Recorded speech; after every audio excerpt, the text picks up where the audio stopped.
What's going on, guys, and welcome back. Welcome back to the Bridging the Gap podcast. I do realize I have started every single podcast like that, but you know what? It's just what happens. I don't even mean to do it. I've got a few things I want to talk about today. I've got like three main topics, and then I got some story time. People have been asking for story time, and with a few questions that I've been having on my Instagram, I definitely want to delve into one of the craziest things I ever did. I mean, it seems that every story is pretty crazy. They are. I like to save them, and I like to make sure that they're juicy ones. But the first thing that I want to talk about is our autonomic nervous system. We essentially have like two parts of this, the sympathetic and parasympathetic. Now, you guys may have heard of this, and it's basically just the part of the nervous system that regulates your fight or flight response, or the absolute opposite, relaxing, inhibits or slows many high energy functions. That would be the parasympathetic. So sympathetically, this is our fight or flight mode. This is when we are ready to go to war. Essentially, this will happen when we go and train. When we do anything that's high impact, high energy, this will be our sympathetic nervous system activating. And what happens here is our digestive function actually is kind of taken away. We take away from our digestive function, and we put that towards, for example, running away from a lion. That's essentially where it would have come from back in the day. You know, when we're out fighting, out hunting, our body is not focusing on digesting. Our body is just focused on being completely aware of our surroundings, being able to be prepared to run. I'm sure our adrenal glands are a little bit more active, and we essentially our modern day version of that is going to be like high stress environments. So if you're an athlete, it's when you're competing. Your body's not worried about digesting, it's worried about getting to the ball the fastest, it's worried about moving this weight.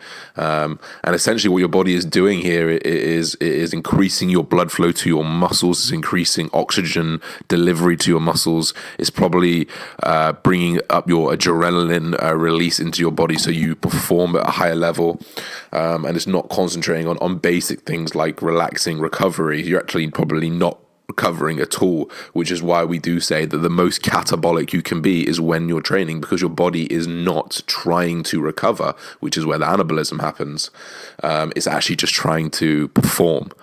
And now understanding the difference of being sympathetic and parasympathetic, whereas parasympathetic is something like we aren't raised in terms of our adrenal glands. We aren't promoting blood flow to our extremities, our hands, our feet, our legs, our arms. We're actually promoting blood flow to our stomachs. We're promoting digestive enzyme release. We're promoting acidity in the stomach to be released to be able to digest anything that we're eating, and to be able to relax and recover.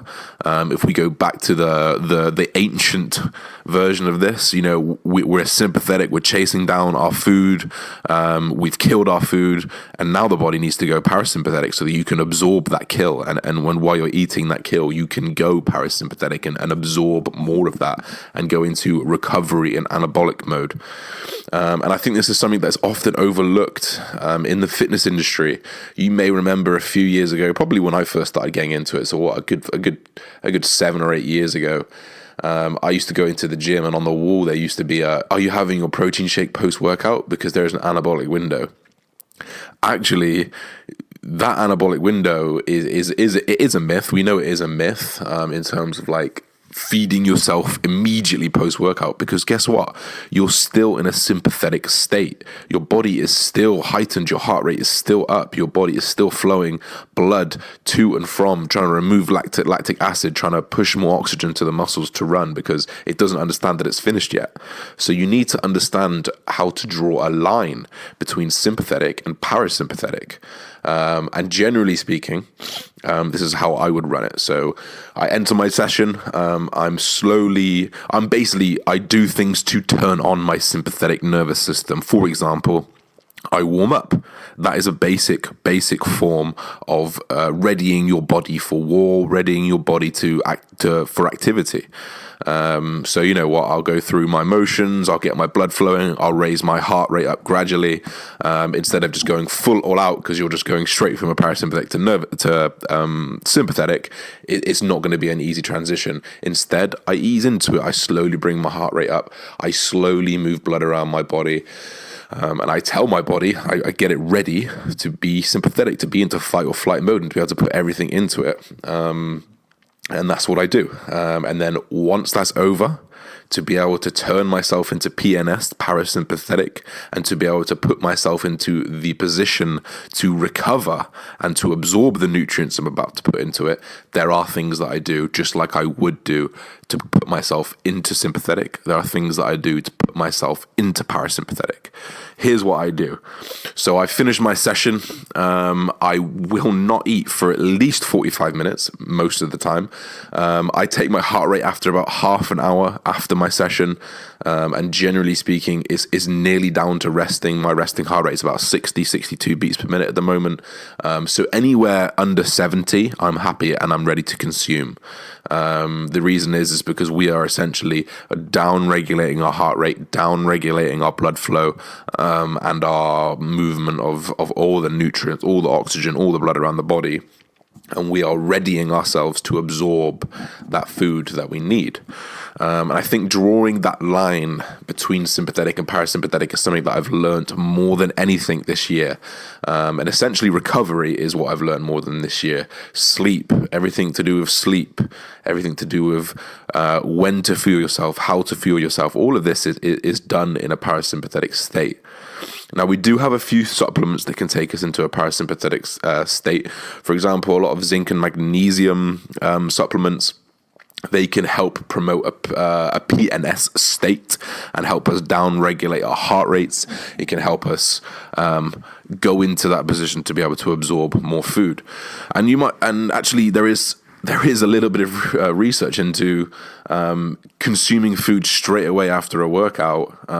You are inflamed. Like when you are in a sympathetic state, you are raising inflammation levels in your body. Inflammation isn't necessarily a bad thing, but when you are in an inflamed state and then you put food in you, your body might not recognize that. It might actually reject that food. So what a lot of people can actually get intolerances from whey are actually because you're putting that whey straight in when you're already in an inflamed state and you're not in a position to absorb that whey, especially as whey is obviously based off lactose. So with lactose affecting a fair few people, people can actually build intolerances if they're constantly putting things in their body when they're inflamed, and actually putting yourself into that position where you've reduced inflammation, and the only type of inflammation that's there is the needed inflammation, because we know that inflammation causes direct adaptation. So the inflammation that you get from building from having like a strenuous session and causing muscle breakdown and causing inflammation that way is actually needed. You need that inflammation to send an adaptation signal to your body to say, okay, we've got inflammation here. We need to deal with this better next time. So let's grow some more muscle so we have less inflammation. So that's actually the response that happens there. So if you are taking anti-inflammatories post-workout, which is what some people do because they're trying to say, oh, you need to reduce inflammation, but actually not all inflammation is bad. The type of inflammation that lingers for days, yeah, we want to get rid of that. And that's where things like curcuminoids, resveratrol, anything that's going to help flush out the body and help reduce inflammation, that's when those will come into play, CBD as well. But if you're having those post-workout, it's actually not a great idea because we need that adaptation signal to be there from inflammation. Which is why I would never recommend having CBD, curcumin, anything like that anywhere near your workout window. I actually have mine just before bed, and I train in the morning, so I keep that as far away from my post-workout window as possible because it can actually interfere with that inflammation adaptation response. So that's something that I've definitely taken on board, and actually coach Callum Raystrict, who you should all be following, Callum _ the Muscle Mentors on Instagram, put up a very, very good post explaining this properly with all the fancy terms in there, which I'm not necessarily as versed in. I definitely know the principle of the inflammation, but I don't know like the pathways and the complicated signals. But I will. I'm definitely in the process of learning all this as well. So that's something that I really wanted to touch upon, is just the difference between sympathetic and parasympathetic nervous systems. They are something that we need to be playing off, and we need to be able to flick that switch when possible. I honestly think the best bodybuilders in the world are the ones that can flick that switch as quickly as possible. They can go into a massively heightened sympathetic state to a parasympathetic state fairly quickly, and I feel like I can do that pretty well. Like I've got my 5-minute drive home. I come down, I sit down, I lie on the sofa, I flick through my Instagram.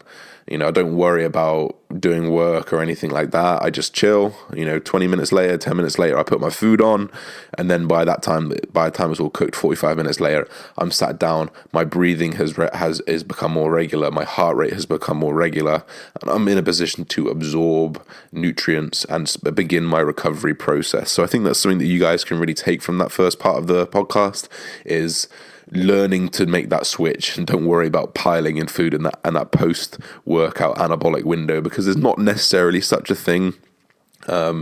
We do know actually that something called Mtor is activated during like a sympathetic state or during like a workout, and Mtor is basically a signaling pathway that just means you need carbs. Like it promotes carbohydrate uptake. So we know if there is a post-workout window, you want to be in a state to absorb that, but you also want to be prioritizing carbohydrates, not necessarily protein, which is what the common myth is there. And yeah, like that's what I just want to finish on right there, on the sympathetic and parasympathetic. So if you ever have any questions about that, drop me a message on Instagram, and I'm always happy to acknowledge and to respond to those. And I think there's no shame in outsourcing your bodybuilding career, if that makes sense. For example, a lot of my knowledge is outsourced from other people. So I get, for example, I can take my steroid cycle, for example. I'm not well versed in steroids. I definitely know the basics. I definitely understand steroids. I definitely understand what I'm doing to myself, but I'm not well versed. Like I couldn't sit down with like a pharmacologist and start talking about, the relationship between aromatization of testosterone, prolactin, estrogen. I could sit down and like understand the basics, but when we're going on to deep level, I obviously am not well versed, which is why I'm always hesitant to give advice to people about steroids and to tread very, very carefully, because I'm not like the most well versed person in this. And I think there's absolutely no shame in that. I think that the best people in the world at anything, in business, in sport, outsource what they can't do themselves. For example, if you're a CEO and you've got 1,000 employees or more, you're not necessarily gonna worry too much about the person that you need to employ for HR or for some certain department. You've got people to do that for you because you've outsourced. Your time is best suited elsewhere and otherwise. And I think that's essentially what I'm doing with my steroid cycle. Yes, I want to learn everything, and yes, I want to be that person that people can come to. But right now I'm not, and I'd already made the decision that I needed to go forward with this. But I didn't have the knowledge to go forward with it at that moment in time. And yet I could have spent months and months and months trying to learn it, but that's months and months and months I could have been on cycle and making the gains that I need to make. So I outsourced. I got Callum involved, and he does everything for me. He explains it to me perfectly. And now, while he is the captain of my steroid cycle, I can learn about what's happening. So eventually, maybe years and years to come, I do think I'll have a very, very, very long coaching relationship with Callum. But eventually, when the time does come to part ways, I'm going to be fine. And I'm going to know everything, and I'm going to be able to make these informed decisions myself. And I actually first learned about outsourcing, or first heard about outsourcing, from Gary Vee. And he started with his camera, and he was filming himself, and he was like, what the fuck am I doing? Let me outsource that shit. I'm going to hire videographers, and that's the same thing. If you can afford to outsource because you can spend your time elsewhere. I think that goes for anything really in life. I really, really do think that goes for anything in life. Be smart with your time, know what you're good at. And if you're just not good at it, or you don't have the capacity to be good at it, then don't. Get someone else to do it. That's why that's why in company structure there's a HR department, there's a finance department, there's this department, there's that department, because no one is good at everything. You need to outsource eventually, and quite often, especially in social media space, when you stop doing things for yourself as such. For example, you get a videographer, people will start complaining, oh, these videos aren't authentic anymore. It's like, no, bro, I'm trying to level up. Like, I'm trying to outsource, I'm trying to get better. And I want to get better at, let's say, for example, if it was me and I got a videographer and people said, oh, the videos aren't as raw anymore, because obviously right now it's just me and a camera, and I can't afford to have a full-time videographer. But if people started saying, oh, you're not as raw now, it's not as honest, well, fuck you, because I'm trying to be the best bodybuilder I ever can. I need to outsource videography so I can spend more time on my clients, more time on this, more time on that. And I think there's absolutely no shame in this world to do that. And I think actually the smartest people in the world are doing that. So don't be afraid to outsource. Don't be afraid to reach out and get help for something that you're just not the best at. Maybe you don't have an understanding of it. Some people are maths people. Some people are English people, at school I'm talking about, obviously. Some people were made for numbers. Other people weren't. I am not made for numbers. So I would always outsource someone who's going to do my numbers to get a better result, instead of me sit down and learn for hours on end when I could be spending those hours elsewhere. Outsource people. I want to finally talk, before we go into story time, I want to talk about my blood test results, because I put them up on my YouTube channel. You can go on my YouTube channel and it's just Josh Bridgman Fitness, and you can find my entirety of the results. But I want to talk about the prolactin. So my prolactin was quite high. Now, we know prolactin has a direct correlation with dopamine. Now, dopamine is essentially just like that little feel-good feeling that gets secreted whenever something good happens, or generally you just have like a consistent dopamine release. And generally speaking, high dopamine leans low prolactin. However, people who have been following my podcast for a while, or have been following me for a while, know I partake in cannabis, and I absolutely love cannabis, and I've smoked cannabis all day, every day for the past 8 years. I'm not bragging. I'm not saying you should do it. I'm not saying it's bad. I'm not saying it's good. That's just what I did. That's what I've been doing. And it could be, and don't take this for what it is right now, because I'm in the process of finding out. I'm experimenting. I'm learning right now through blood tests and trial and error. It could be that I have smashed my dopamine receptors with smoking weed, because obviously you smoke weed, dopamine gets secreted. And in theory, I'm in a high dopamine environment, so I should have low prolactin. But actually, it might just mean that I've got a dopamine insensitivity because I've smashed it for so long, and my receptors are blunted and they're not releasing how they should be because, or they only release when I smoke cannabis, for example, or, something along those lines of my dopamine receptors being insensitive because I've just, I've been releasing dopamine all day, every day for 8 years, when that's not really how the mechanism works. So it could mean that I've just got like high prolactin because of that. It is a shame, to say the least. I'm on day 5 of no smoking, so I'm having 4 weeks off smoking weed. I'm not going to ingest it in any way. I'm taking some things to help my dopamine response, and I'm going to hope my prolactin comes down. I'm going to get my test done again in 4 weeks, and I will see accordingly. And I'm on day 5, and it's not fun. I've had the sweats, I've had mad dreams, I've had like fever-like symptoms, so like I'll be freezing cold but sweating. My feet are really, really cold, but my body be really, really hot. You know, like I'll wake up and the sheets are sticking to me and I'm sweating, and then I'll go to the toilet, you know, wash my face, come back and I'm freezing. Yeah, it's not a fun time. Anyone who says that weed isn't addictive is definitely lying, or has definitely not smoked enough of it. Because I definitely feel withdrawal. I don't feel bad. I don't feel down, which is what a lot of people would normally say with it. Like I've obviously had like a fair few weeks off weed every now and again. When I go to Dubai, I don't even take it there. I had like 3 weeks off in January last year, sorry, and I was fine. Like I didn't, you know, I had the same thing the first 4 to 5 days. You know, sweats, mad dreams, standard stuff. Like that's cool. It's fine. So yeah, I'm pretty sure that today, maybe tomorrow, will be the last day of feeling a bit rubbish. But I've not felt down. I've not felt like I've got no dopamine release. I still feel pretty good. Like my moods are fine. Yeah, like I feel like I did have a wobble a couple of days ago. But personally, I don't know how my girlfriend and my mum would feel. They probably say, no, it's the weed, you're on dopamine, of course. I don't feel it was the weed. Maybe it's got a little bit of something because I'm on the back end of not smoking. You know, I've smoked every day for a long time now, since the last time I had a week off.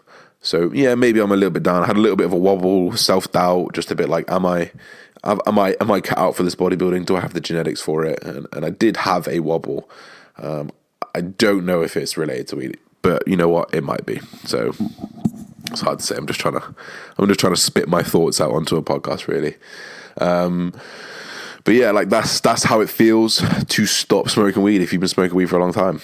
I am not ashamed to say it. I'm not ashamed to say it might happen again. And I am honestly missing it. I am. Like I hope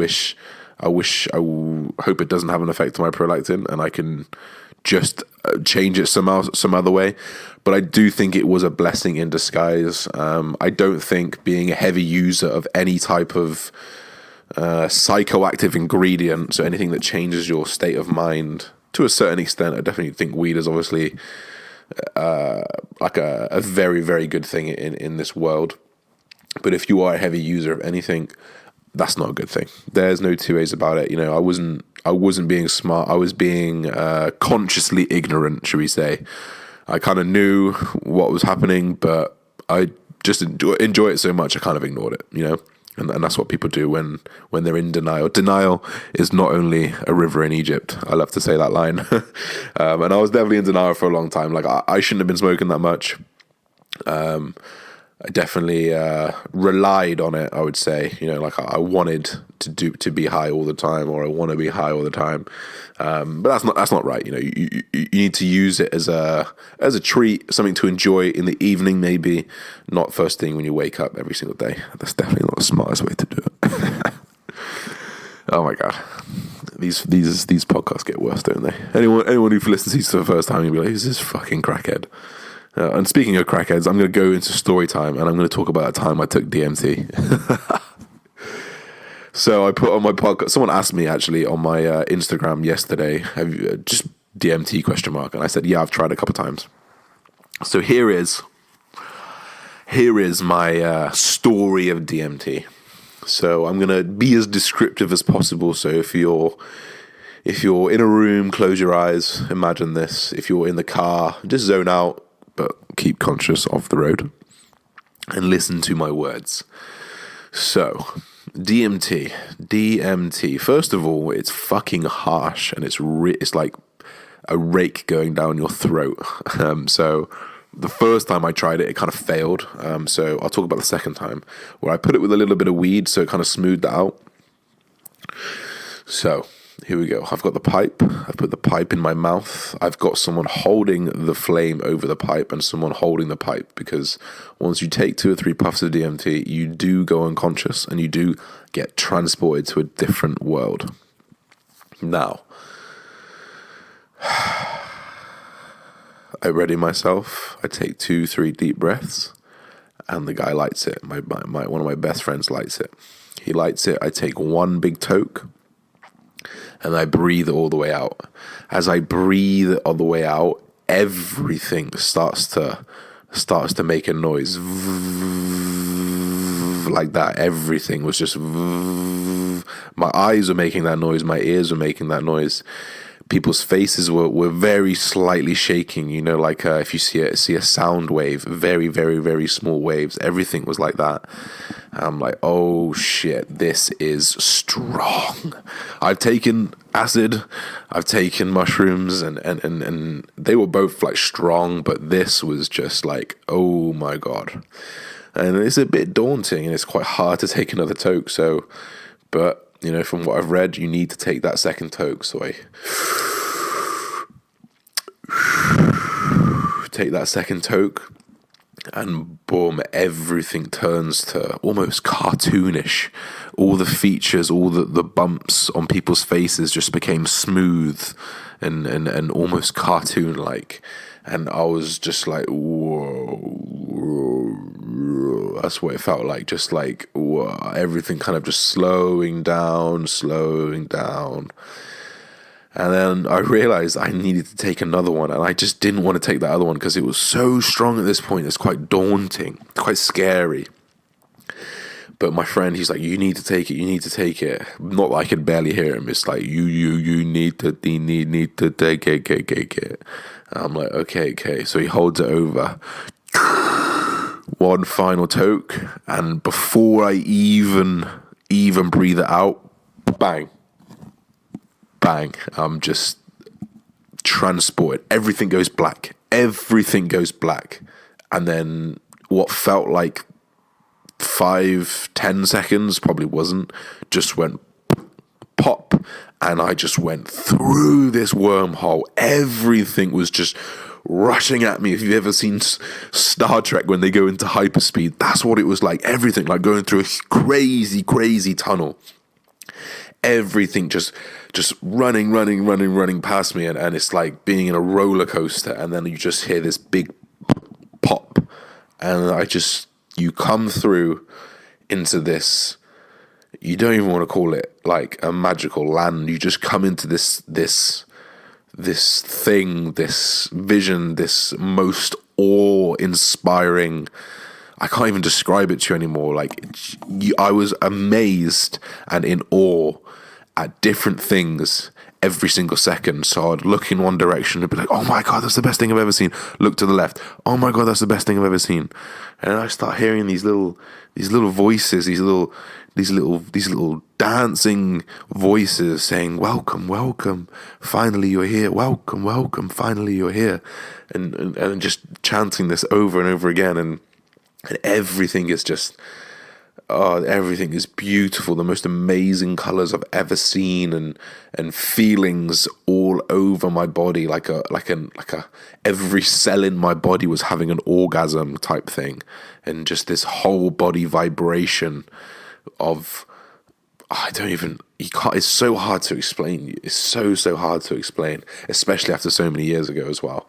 And then one thing, as it slowly came to an end, because it's not a long trip, it's sort of like, 7 to 15 minutes, depending how long. I don't think mine was that long. And as I started coming back in, like I started getting these faces popping up in my head. And these faces, they weren't of anything in particular, just people's faces, cartoon characters. And they just started slowly morphing into each other. I don't know if anyone's ever seen videos on YouTube where people's faces morph into different faces, and maybe they get sucked through the mouth and come back out as one different thing. That was just happening over and over in my head. And I thought, this is how these people think of this stuff. Like, how can you, like, if you sit here right now and you think of Bugs Bunny's face, and then you try and picture it transform into, whatever, one of your family's face. Like, it's so difficult to imagine how that happens, but it was so easy when I was on DMT. It was so strange.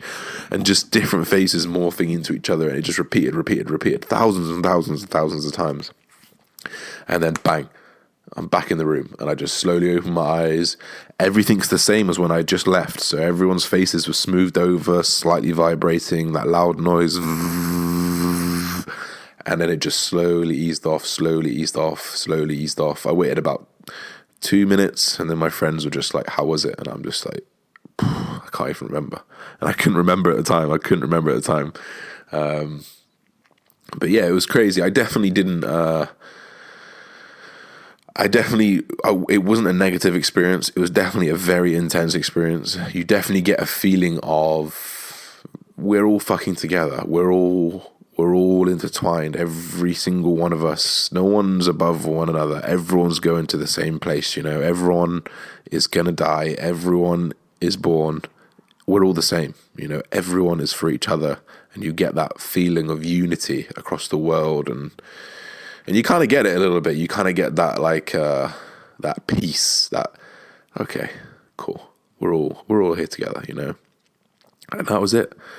That was bloody mental. I've got plenty of acid stories to tell on this podcast. I've even got a mushroom story to put on this podcast. But for now, I'll leave you. That was my DMT experience. I hope you enjoyed this podcast, guys. I'll see you very, very soon.